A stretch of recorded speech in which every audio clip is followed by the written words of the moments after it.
After that, we're both late for work or appointments or whatever we have that day. We don't close jobs. We don't have good conversations with clients. We're late to our kids' sporting events because our whole day started off awful. Mm-hmm. And then we get home that night and we're all tired and grumpy. Has that been your day ever today? Hello and welcome back to The Uncomfortable Truth. We are glad to have you this morning. If you would hit those buttons at the bottom, help us reach more people for Jesus. We're going to jump right in. Titus 2, 1 through 8. But as for you, teach what accords with sound doctrine. Older men are to be sober-minded, dignified, self-controlled, sound in faith, in love, in steadfastness. Older women, likewise, are to be reverent in behavior, not slanderers or slaves to much wine. They are to teach what is good, and so train the young women to love their husbands and children, to be self-controlled, pure, working at home, kind, and submissive to their own husbands, that the word of God may not be reviled. Likewise, urge the younger men to be self-controlled. Show yourself in all respects to be a model of good works. In your teaching, show integrity, dignity, and sound speech that cannot be condemned, so that an opponent may be put to shame, having nothing evil to say about us. We talked about that last Sunday in church, so we're going over Titus in church and what it means to look like a healthy church. Chapter 1 in Titus talks more about the leader of the church, the pastor of the church, the one who's teaching, essentially, the one who's teaching. As we get into chapter 2, this is talking about the members of the church. This is Paul, right, writing a letter to Titus. Titus is in Crete, which the best way to describe Crete at the time is, do you know in Pirates of the Caribbean where there's like this island of all scoundrels and what do you call it? All pirates? Right. That's how Crete is at this time. It's just rowdy, man, partying going on everywhere. Wow, just wild stuff. Think about no Sodom self-control. and Gomorrah. Yeah. Think about 2024 America. Yeah, dude. So Paul's writing this letter to Titus, and Titus is supposed to be like trying to, turn this town around, or, just show these people God's love. The town Crete was under Roman rule, correct? That is correct. But it was like 1,000 miles away. So it's this outlier shipping town of just crazy debauchery. Scoundrels. Yes. Yep. Nothing but debauchery. Just a real rough place. A rough place. A lot of false teaching going on, even by the per se church leaders at the time. A lot of false teaching outside of that. A lot of false teaching in the church. And Paul's like, hey, come on, Titus, we got to get this under control. Let's lay a template of what a healthy church looks like. Right. And let's start with the pastor, and then let's go with let's dig into the congregation or the people a little bit. Yeah. And talk about what healthy men and women in the church do. So he lays it out there, and there's 4 categories. There's older men, older women, young men, young women. That's pretty much everybody. Yeah, that's right. Even if you think of yourself as a young man and you're 70, we still have guidelines, right? Right. So older men, simple, self-controlled, worthy of respect, sensible, and sound. What do you think when you hear, hey, I need you to be sound? Whenever I think of sound, I think of, I feel like sound has a really good description of sound. Like it's like I'm all together put. Like I'm put all together well. Like I'm sound. You're hitting your notes. I'm upright. That's what I think of. When so the first one I mentioned, self-controlled, is the way it's translated is to be sober-minded, to be. It's a temperance. It's an increased self-control and restraint. And I think about that when I think of an older man who's walked with Christ a long time, and say he's a grandparent, and the parent, they have this 2-year-old, and the 2-year-old just does something crazy, and parents like, oh my gosh, it just spilled milk all over the whole kitchen. These Cheerios are everywhere. Oh, by the way, I was on a flight 2 weeks ago. Sorry. Squirrel. Yeah. And there was probably 40 kids on this flight. It was the most kids I've ever had on a flight, counting going to Disney World. Wow. And most of them was like ages 6 months to 6 years old. A bunch of kids. I don't know. I was on a Salt Lake City flight, so maybe that gives you an indication. But as I was getting off the plane, there were M&Ms and crushed Cheerios everywhere. Oh, my word. And I felt so bad for those flight attendants. They were, from row 3 to row 17, it was just everywhere in the seats, on the floor, just massive mess. A mess. So I think about something like that, and I think 2-year-old goes crazy, and how grandparents react and how parents react. Right. That's, to me, part of that journey of being self-controlled. Yeah. And what really matters. The wisdom and self-control that comes with experience. The next one, older women, be reverent behavior, not a slanderer or gossiper. These are specific things that he's talking about in the Bible. Not a slave to wine, and be spiritual. You want to be, as an older woman, be counted on and looked to as a source of godly wisdom. Do you have older women in your life that you think of? 100%. Yeah. That I feel like that more than anything, they do an excellent job of portraying how a woman's role for the younger generation, for the younger women, that those are the ones that stand out to me the most are just excellent examples of godly women for the younger woman generation. If that makes sense. I feel like they do an excellent job of just setting the pace and showing the younger generation how to follow Christ, and so I've got lots of those women in my life. Yeah, I'm blessed. Yeah, I think about my mother-in-law, who I think for the entire time that I've known her, I've been married for almost 20 years. I've known my wife for 23 years. I don't remember a time consistently that my mother-in-law didn't get up and read the Bible.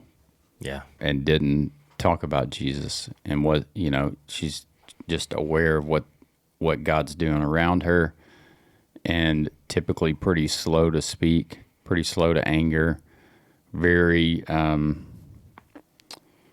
not a slanderer, not a gossiper. She's pretty reverent. And what an example that is for the young woman and me and young men in her life. She's lived it consistently from what I've seen for 23 years, but even before that. And if you have an example like that in your life, and you're a young woman, you have an older woman as an example, I think you need to glean from that. Oh, without a doubt. Hey, what are you doing? How'd you get here? Why'd you get here? In small group with the young adults this Sunday, I was talking about my Aunt Kathy. We were talking about joy and what it means to have true joy. And, just from God, how true joy is only experienced through a relationship and through your faith in Christ. And she's the first person that comes to mind when I think about joy. I think about walking in to her hospital room when she had colon cancer, and the smile and joy on her face when she's laying in the hospital bed, not knowing what was next, not knowing how I could die. Yeah, knowing that was 100% on the table for her at that moment, as far as an outcome is concerned, but the joy never leaving, the joy's there. And I just was telling the guys in my group, I'm like, that's the kind of joy I want to have. I'm so inspired by her, because in the trial, like she lives James 1. You know, I mean, she lives, you know, count it a blessing. Yeah. You know, in the midst When you of face trials of many kinds for us to produce perseverance of faith. Yeah. Something like that. She lives it. She lives it. And every time I see her, I'm inspired to be a better man. I'm inspired to be a better human. And so, yeah, I think about women like that in my life. It's always been that way with her. Your story, Aunt Kathy, your story about Aunt Kathy, we get to show our joy, if we have it, in those horrible times, which has the most impact on other people. When we're going through the worst thing in our life, when Kathy was going through the worst thing in her life, possibly, the joy that she showed through her most terrible moment, physical moment, may be the most impactful thing in your life as far as your relationship to her. Yeah, that's fair. So when I'm having a bad day and I run out of diesel in my truck and I'm stranded on the side of the road, how do I interact? I'm late for all my appointments now. How do I react? It's very minimal compared to colon cancer. It is, but are you going to? It's a good point. You know, are you going to use that moment as a excuse to be miserable and be a miserable person to be around and to, you know, be a victim? I mean, are you going to use that platform, that exact moment, that circumstance to shine that light into the world, or are you going to use it as a opportunity to show people that in the midst of a terrible day, there's still joy? Yes. I hope option number 2. I think That's what we're striving for, I think right? that if we're being honest, you know, we rarely hit the option number 2 in that circumstance. I think that it's usually an after the fact kind of deal. Why did I act that way? Why did I respond that way? It's even a good day if you get halfway through it and you realize it and it's like, oh, okay, dang. Okay. Yeah. Sorry, Lord. I had opportunities to glorify you through my struggles. James 1, 2 through 16, he talks about that. I believe it's 2 through 16. Essentially the whole the whole book of James. Yeah. I mean, talks about it. But why do you think we don't, when we get in those moments? Okay, this morning, my son wakes up, my youngest, he's in a bad mood. When my youngest is in a bad mood, he wants everybody else to be in a bad mood too.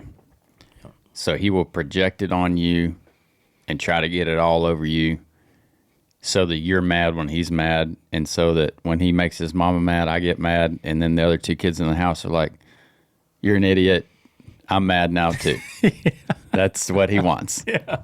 He achieved the goal. He didn't get it this morning, but he did get me and Courtney tried. fired up. Yeah. Now, after that, we're both late for work or appointments or whatever we have that day. We don't close jobs. We don't have good conversations with clients. We're late to our kids' sporting events because our whole day started off awful. And then we get home that night and we're all tired and grumpy. Has that been your day ever today? And how are we fighting and combating against that before it happens? I think that, first of all, you mentioned earlier, like, about you ran out of diesel on the side of the road.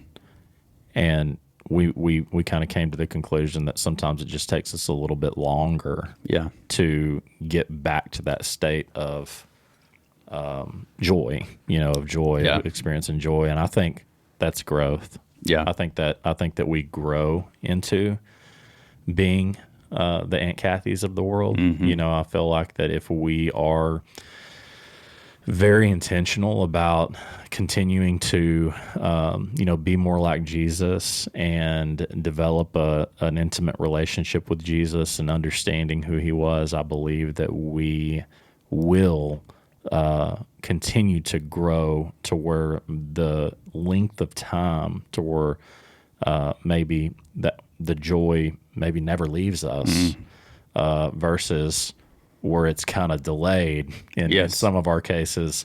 I feel like shortens. I feel like the length of time shortens, and that ultimately it's refinement, it's sanctification. So you're saying this is a long journey?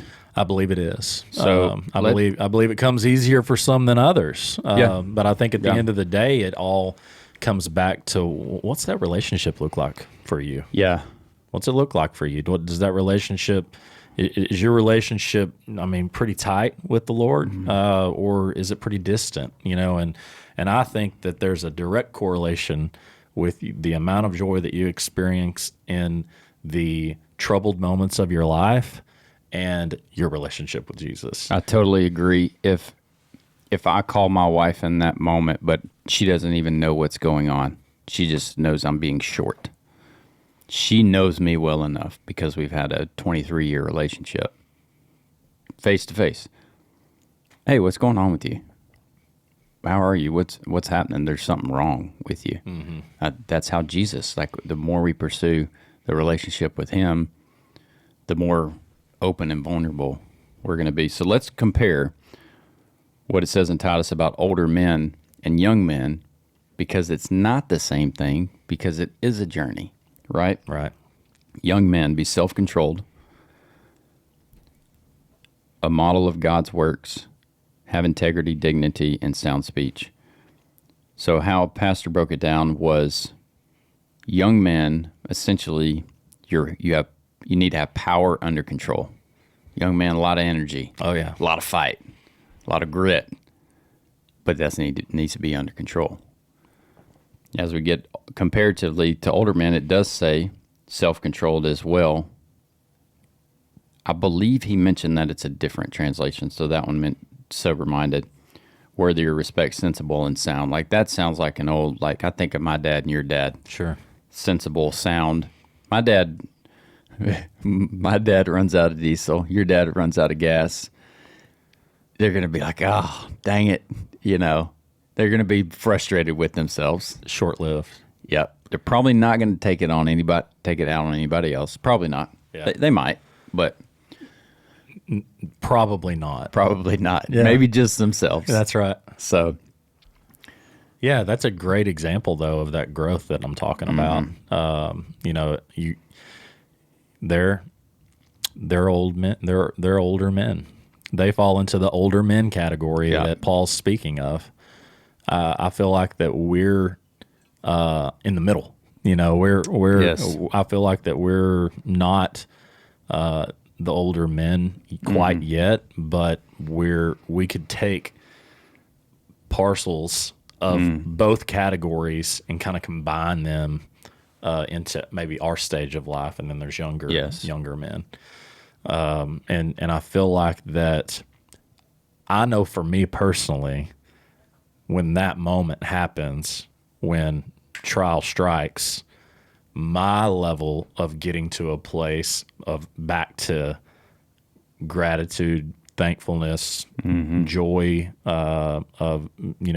even given the circumstance, has changed drastically from what it was when I was 25 versus almost 40 now. And that's good, right? Yeah, that shows growth, and we should. I think we need growing. to recognize that. I do too, man. I have a hard time sitting in that moment and thinking like, okay, I've grown. I don't know why, because maybe I just move on too quick. I don't recognize, and that ain't nothing. That ain't nothing that I did. That's all God in me. That's you right. know what I'm saying? That's right.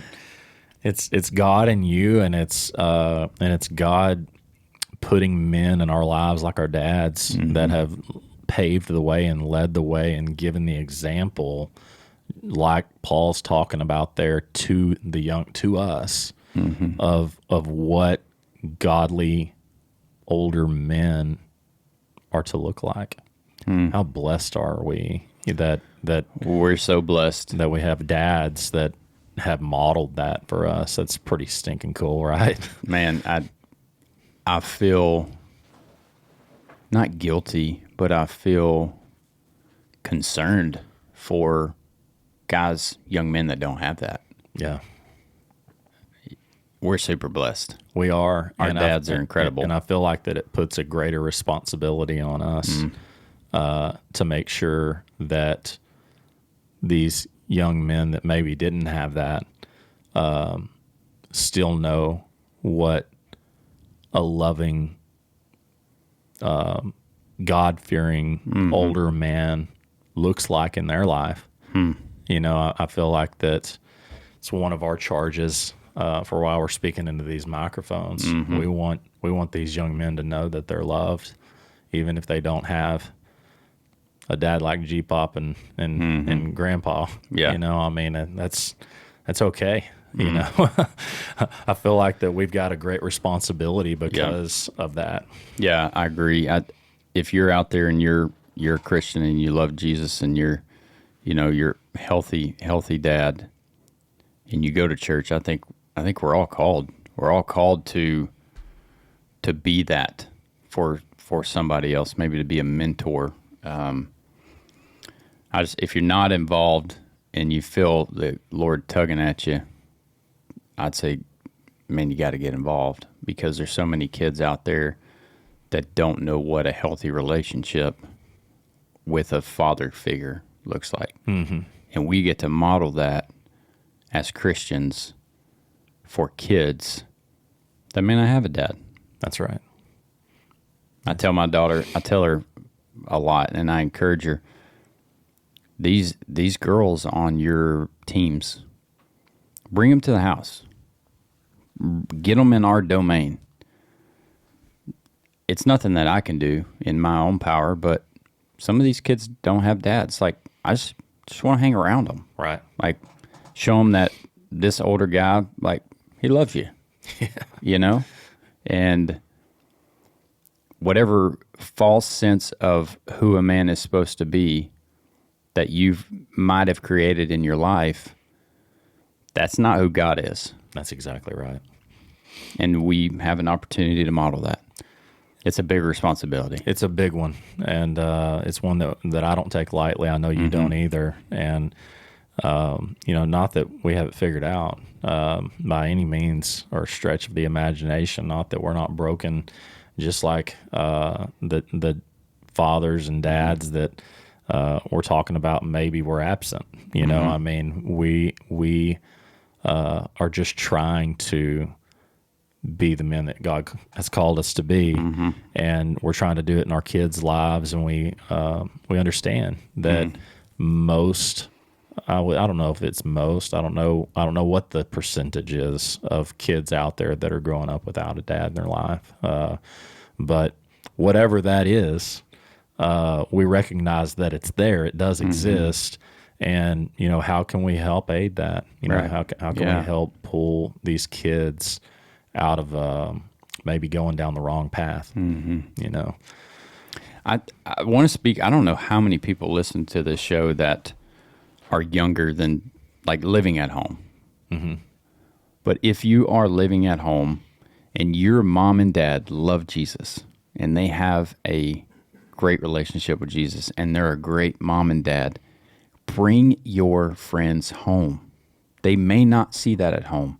I know kids aren't always great at diving into other kids' lives because they don't really know how to ask those hard questions yet. I think kids are becoming more emotionally in tune. I say kids, young men and women, if you're watching this and your mom and dad love Jesus and love each other, take your friends to your house and hang out. Doesn't mean that your mom and dad are going to always be super intentional, but other kids need to see that. I couldn't agree more. They need to see that. It's so important to see that healthy relationship with a mother and a father. Right.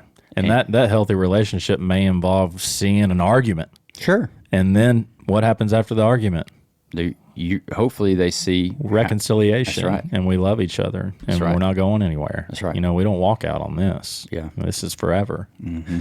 You know, it's a commitment. It is. You know, and seeing that, you know, even the tough things is a big step. Possibly could be life changing. Yes. For somebody that's never seen it before. Even if your mom and dad embarrass you, I promise they won't.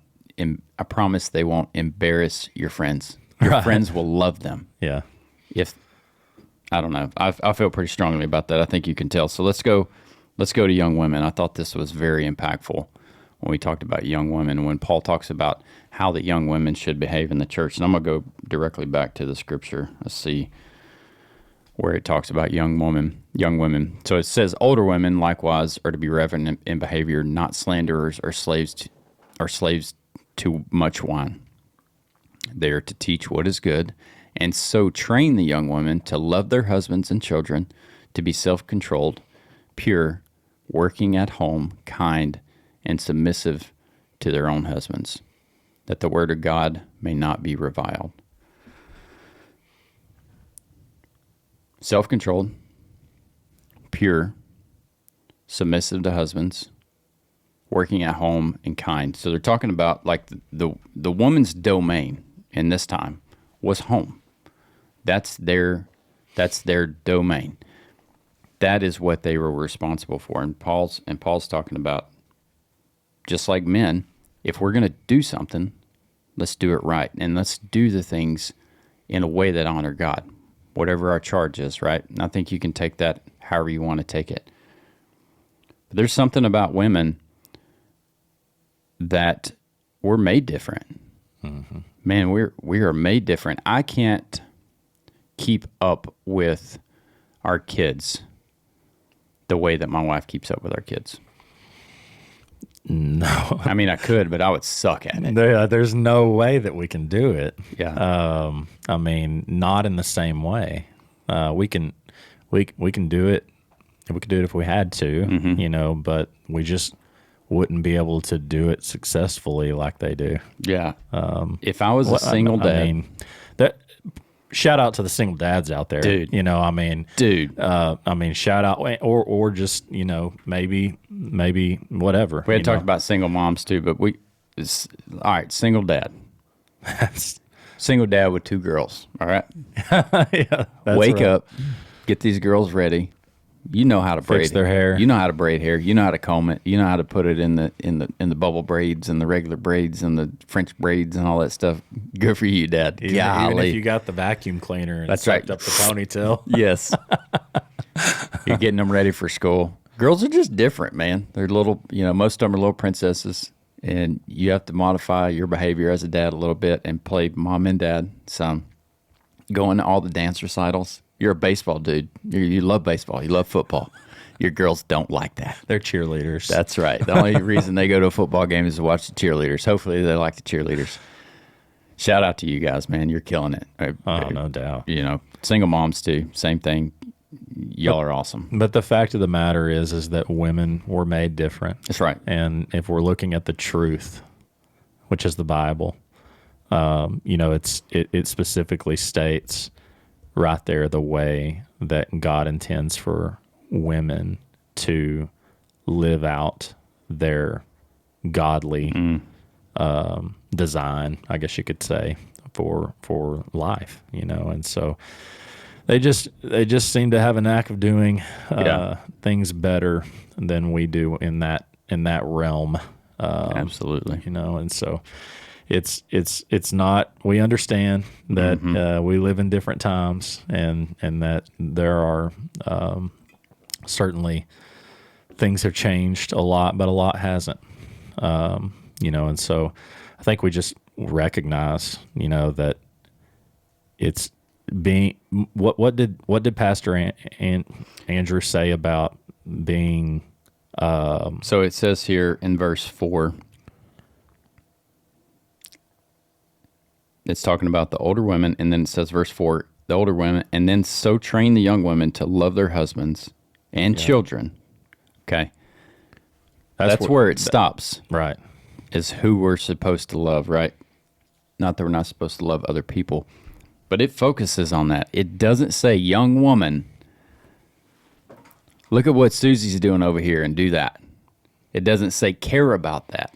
It doesn't say look at somebody else's relationship. It doesn't say look on social media and see what so-and-so is wearing and care about that. It says train the young women to love their husbands and children. Right. It's very freeing, simplified. It's pointed to a direct people. You know, it's not like you said, pull up social media and all of these people. It's not your responsibility to make all of these people like you, and like that's tough. Talking to the young women out there, you do not have to inject stuff in your face for somebody to love you. Right. You don't have to put on something for somebody to love you, for God to love you. You don't have to change anything about yourself. No. In order to make someone or God love you. You do not have to be anybody other than who you are for God to love you. We have young women. You do not need to do that. Oh, man. I'm thinking about our kids, man. I know. And the world that they're growing up in and seeing this comparison. Women are more prone to sin by comparison than men are. It's just natural. Yeah, there's a lot of research that shows that, you know, when you go out on a date, they're more concerned with maybe how the women view them than their own husband sometimes, or their own boyfriend. Yes. You know, there's a lot of research that supports that. And so knowing that, you know, you're perfect. You were made in God's image. You know, you were made just the way He wanted you to be. And so, yeah, speaking into our daughters, gosh, don't buy into this worldly lie. No. Because that's what it is. It's just a lie saying that you're not good enough. And they're good enough. They're good enough in God's image because He made them in God's image. Yep. They don't have to change that. We could go on that for a while, but we're going to cut it off. Let's cut it off. We're going to get some women in here to talk about women things. Yeah. I think that would probably help. Yes. You know, because we I'm not a woman. You know, are you a woman? How do you define a woman? XY. Okay. I was just going to go like penis, vagina. You know.